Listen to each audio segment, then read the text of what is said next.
Hey everyone, this is KM Frequency here, and today we're going to take a look at some premium headphones this time around. These are the Technics EAH-A800, which are a subsidy of Panasonic, and they've been making some premium audio equipment for a while. These cans shown here are one of them, which have largely gone unnoticed since they were introduced at CES 2022, even though this is one of the select few headphones with Sony's proprietary Bluetooth audio codec, LDAC. The technology is supposed to allow close to wired quality on a Bluetooth connection. Can this headset stand up to Sony's XM4s or even Apple's AirPod Pro Maxes? Well, we're going to take a look. A quick note, thank you to everyone for getting this channel to over 100 subscribers recently. Every milestone is a meaningful one, and I couldn't keep making these videos without you all enjoying the content. Making videos is a lot of work, and everyone watching is a great motivation. I've also been working on setting up my Instagram so I can give you a look at some of the product reviews I've been working on, so make sure to look out for that too. Hopefully I can keep up those updates regularly. I'll put a link in the description, but it will be empty for now, so I apologize for that. This is all work in progress. And with all that out of the way, let's get into it. The price of the A800s is $349.99, and the build quality surely lives up to its premium. They have a nice weight, not too heavy, but enough to make it feel as if it's not built cheap. The design of the A800 doesn't reinvent the wheel or anything. They look like typical over-the-ear headphones, except when you get to the side of the cups, which are made of quality aluminum that give it a definite sturdiness and is where most of the weight is distributed. The leather and metal band is expandable to give you some extra room if you need it.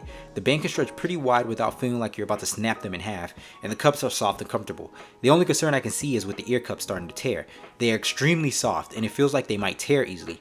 If you ever had over-the-ear headphones before, one of the things you'll know is that the foam sometimes starts to degrade over time. That's not to say that these will, but for how soft these cups are, it does get me a little worried. Overall though, these headphones feel extremely comfortable and can stand with other premium headphones in its class. Headphones like these are expected to have something extra, considering they cost over $300, and these headphones certainly do. Of course, you have your power pairing button, volume up and down, as well as a multi-function button sitting in between the volume buttons that allows you to play and pause music by pressing once, a double press for the next track, and a triple press for the previous. The controls may take some getting used to, but they work well. There is also a touch-sensitive area on the outside of the right cup that allows you to activate the noise cancelling and ambient sound modes. It's just a quick double tap, and the A800 will alert you to whatever mode you change to by actually speaking out the mode.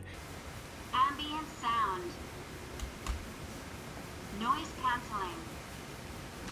Sliding one ear off or taking off the headphones automatically pauses the music, which I find to be very nice added convenience that already existed on in-ear headphones, and it took long enough to appear on over-the-ear versions.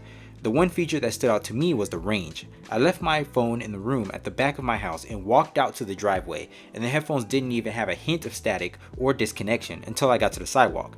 That distance turned out to be about 50 feet.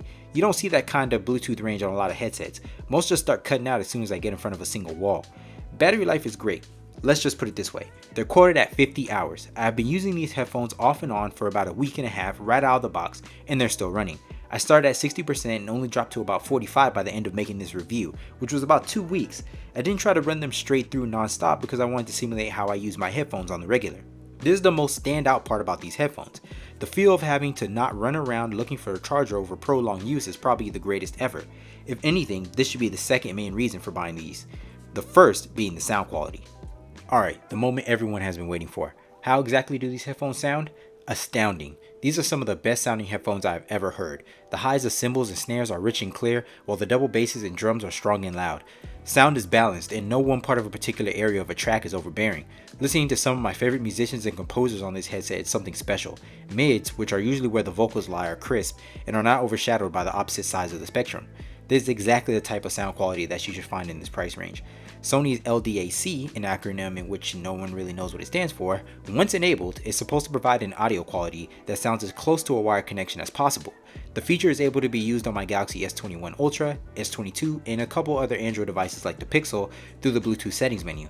If using a PC, you may need a transmitter, and unfortunately if you have an iPhone, this setting isn't available at all.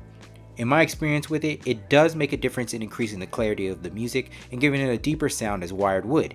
It gets as close to sounding indistinguishable from a wired connection, but there isn't much opportunity to test with barely any lossless audio available for streaming.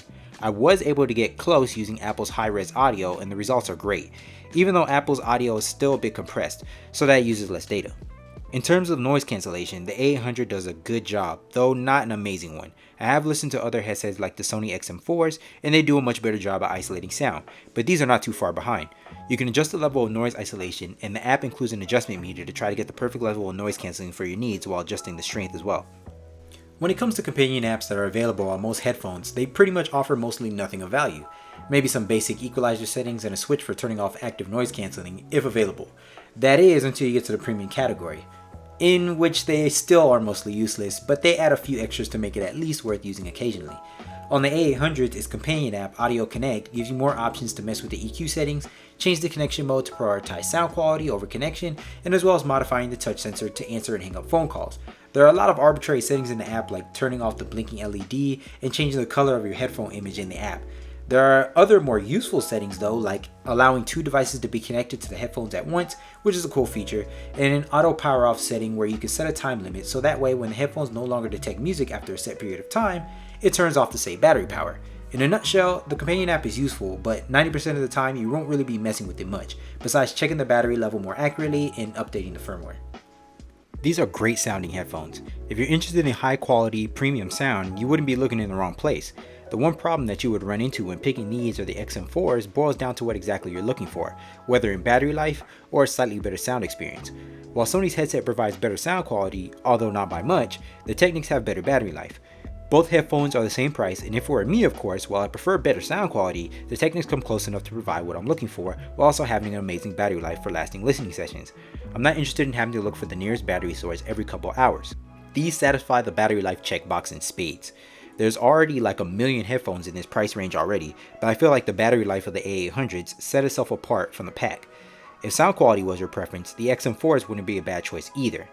If you liked this video, make sure to give it a like, comment, and think about subscribing. I'll see you all in the next video.